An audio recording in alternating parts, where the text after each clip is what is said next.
Phone చేసి ఇట్లా medicine ఉన్నాయి బాబాయ్ తీసుకురారా హాస్పిటల్లో ఆపరేషన్ చేయాలి అంటే తెస్తలేకపోయినామా హాస్పిటల్కి వచ్చి ఇచ్చి నేను ఇంటికి వస్తా అని చెప్పింది. సరే ఇవ్వు అని అన్నా. అంటే ఎందుకు రా మరి నువ్వు రావంటే నాకు చేతగట్లేకపోయినావా నేను రాను అన్నాడు. అంటే సార్ నువ్వు రాకుండా మళ్ళీ మెడిసిన్ అన్నది తెచ్చి అని చెప్పిన. అంటే తెస్తలే అన్నాడు.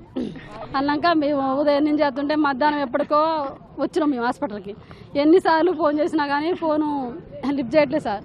లిఫ్ట్ చేయకుండా 10 సార్లు చేస్తే 10 సార్లకి ఒక్కసారి చేసింది. ఒక్కసారి ఎత్తి అత్తయ్య ఈయన పడుకుంటూ చేతగట్లేదని పడుకుండా అన్నది.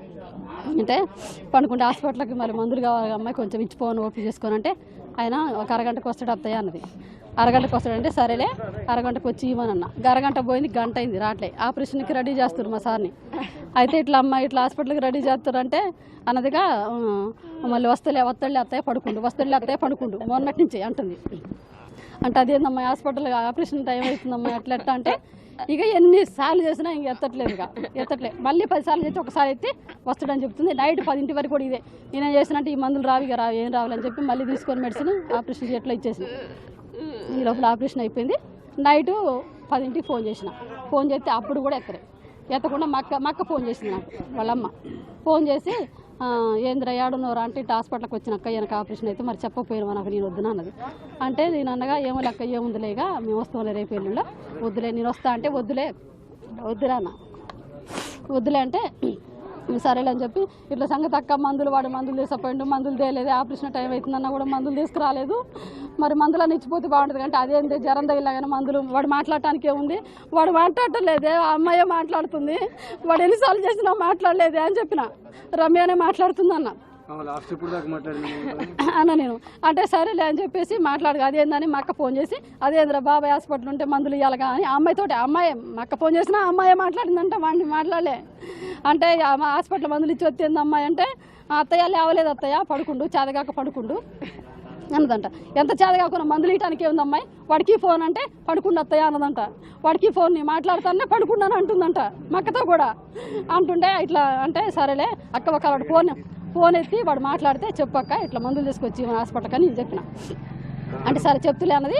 ఈ లోపల మా అక్క చేసినాక ఇట్లా అన్నట్రా ఇట్లా అన్నది ఆ అమ్మాయి మాట్లాడింది వాడు మాట్లాడట్లేదు వాడైతే మాట్లాడట్లేదు మరి ఆ అమ్మాయి మాట్లాడుతుంది ఇట్లా అంటుందంటే ఇంకా సరేలే అక్క నీ మెడిసిన్ తీసుకొని ఇచ్చేసిన అయిపోయింది అన్నాక ఇక నేను మా మధ్య కొడుకు ఇక్కడే ఉంటాడు ఖమ్మంలో. అయితే నేను అనగా సంగతి రాయ రామోళ్ళ ఇంట్లో మందులు ఉన్నాయిరా మందులు తీసుకురాయా అంటే తెస్తలే పెద్దమ్మండు. నైట్ 10:30కి నా మధ్య కొడుకు నైట్ 10:30కి ఇక్కడికి వచ్చిండు.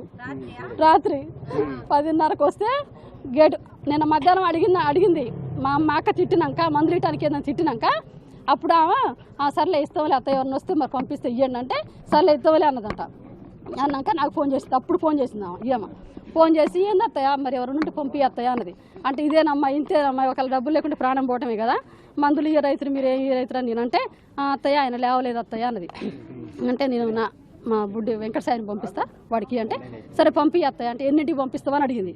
అంటే ఎన్నో ఒక ఇంటికి వస్తాడు వాడు కాలేజీలో ఉండు వాడు వచ్చినప్పుడు ఆ టైంకి ఇవ్వండి అని చెప్పిన.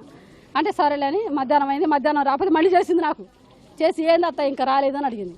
అంత ముందేమో ఎత్తలే అసలు ఎన్నిసార్లు చేసిన మాట్లాడితే వస్తాడులే వచ్చినప్పుడు ఇవి అన్న.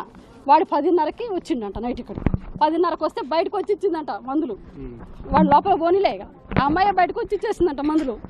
ఇక అదే నేను పొద్దున కూడా మరి ఫోన్ చేసిన సరే జ్వరం తగిలింది అన్నది ఎట్టుందో కనుక్కుంది. నేను అంతకుముందు ఆ హాస్పిటల్ తీసుకుపో ఒకళ్ళు జ్వరం తగిలితే అన్న నేను అంటే చూస్తాడు అత్తయ్య చూసి రేపు తీసుకుపోతాను అత్తయ్య అన్నది.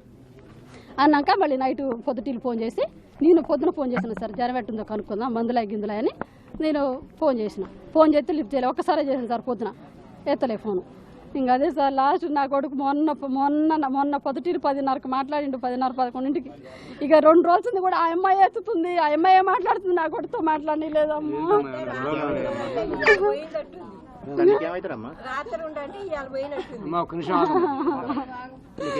నాకు కొడుకు సార్ నాకు కొడుకే ఆ అమ్మాయి మొండిగా చేస్తుంది సార్ మొండిగా చేస్తుంది ఏదన్నా మొండిగా వైఖరి వీడు ఎంత దిగమింగుతాడో ఎంత కోపం ఉన్నా కానీ సరే అమ్మాయి దారికే పోయిండు ఇంకా ఇప్పుడు మొండిగా చేస్తుందని గతంలో కూడా ఒకసారి ఏదో గొడవ అయితే ఇంట్లో మందు పిల్లకు పోసింది మందు తన తాగింది సావంచులో పోయి వచ్చారు వాళ్ళు ఇట్లా చేసింది సార్ ఏం చెప్పాలి సార్ రిపోర్టర్ చేస్తారండి. నా పేరు సతీష్ బురహాన్పురం ఖమ్మం ఈరోజు సాయంత్రం పూట మా ఇంటి ఆపోజిట్ ఇంట్లో 7:30 ప్రాంతంలో ఇంట్లో నుంచి స్మెల్ వస్తుందని ఆ అమ్మాయి వాళ్ళ రమ్య అనే బాధితురాలు వాళ్ళ తల్లిగారు వచ్చి మాకు చెప్తే మేము కిటికీల నుంచి చూడంగా చిన్న పాప ప్రాణంతో కొంచెం ప్రాణభయంతో కళ్ళు ఆర్పుకుంటా బయటకు చూస్తుంటే పోలీసు వాళ్ళ కంప్లైంట్ ఇచ్చి డోర్ బలగొట్టి చూస్తే చిన్న పాప ఒకటి బతుకుంది. తండ్రి చేతి కింద పెద్ద బిడ్డ, పాప పేరు చనిపోయిన పాప పేరు దివ్య, వాళ్ళ తల్లి పేరు రమ్య. పెద్ద బిడ్డని హాస్పిటల్ తరలించే క్రమంలో పోలీసు వారు ఉండగానే అమ్మాయిని చూస్తే తల్లి కూడా కొంచెం కండ్రెప్ప ఆడిచ్చింది. అమ్మాయి కూడా నాకు తెలిసి అమ్మాయి ఇవాళ మధ్యాహ్నం పూట నాకు తెలిసి మందు దాగుంటుంది, పురుగుల మందు, నోట్లో నుంచి అయితే నొరుగుంది. తల్లి చిన్న బిడ్డ ఇద్దరు ఇప్పుడు గవర్నమెంట్ హాస్పిటల్ ట్రీట్మెంట్ అవుతారు. మరి ఇది ఎట్లా జరిగిందో పోలీసులు తొందరగా దర్యాప్తు చేసి ఆ కుటుంబానికి న్యాయం చేయాలని, మరి ఇది అసలు ఇందులో మరి కుటుంబ సభ్యులైనా బయట నుంచి ఎవరైనా వ్యక్తులు వచ్చి మరి అతన్ని ఏమైనా చేశారా తొందరగా కనుక్కొని మరి వాళ్ళ కుటుంబానికి తత్వరంగా న్యాయం చేయాలని కోరుకుంటున్నాం. రక్తం అడుగు అబ్బాయికి అంటే మా అంచనా మినిమం 2 days అవుతుంది అబ్బాయి చనిపోయి. మరి ఇవాళ వాసనతోటి ఆ అమ్మాయి వాళ్ళ తల్లిదండ్రులు ఫోన్ ఎత్తట్లేదన్న భయంతో వచ్చి మాకు చెప్తే మేము ఇంటి ఎదురుగా వాళ్ళం కాబట్టి పోయి చూసేలోపు చిన్న పాప ప్రాణభయంతో బయట చూసేలోపు మాకు కూడా భయం వేసి పోలీసు వాళ్ళని పిలిపించి వెనక డోరు తలుపు బలగొట్టుకొని లోపల పోయి చూస్తే చిన్న పాప బట్టలు లేకుండా ఉంది. చిన్న పాపకు తల మీద ఇక్కడ నుదురు మీద గట్టిగా దేంతో కొట్టిన గాయం ఉంది.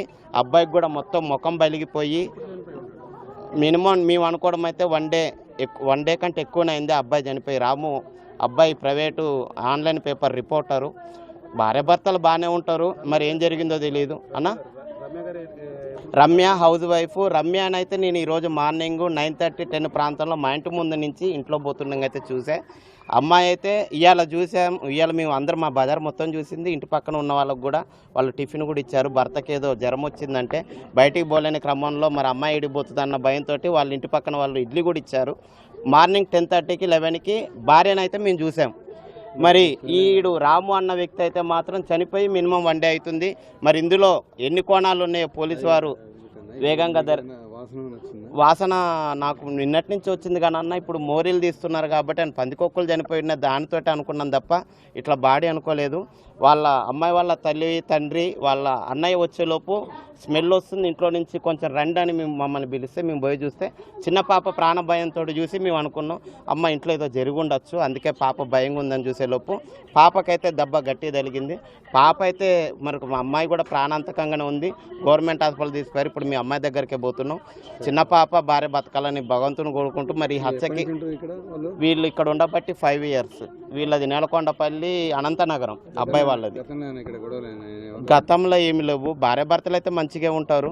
ఇక ఇంట్లో గొడవలు అయ్యి భార్య భర్తలకైతే సహజం. ఆ గొడవలతోటి ఇది జరిగిందని అయితే మేము అనుకోవట్లేదు.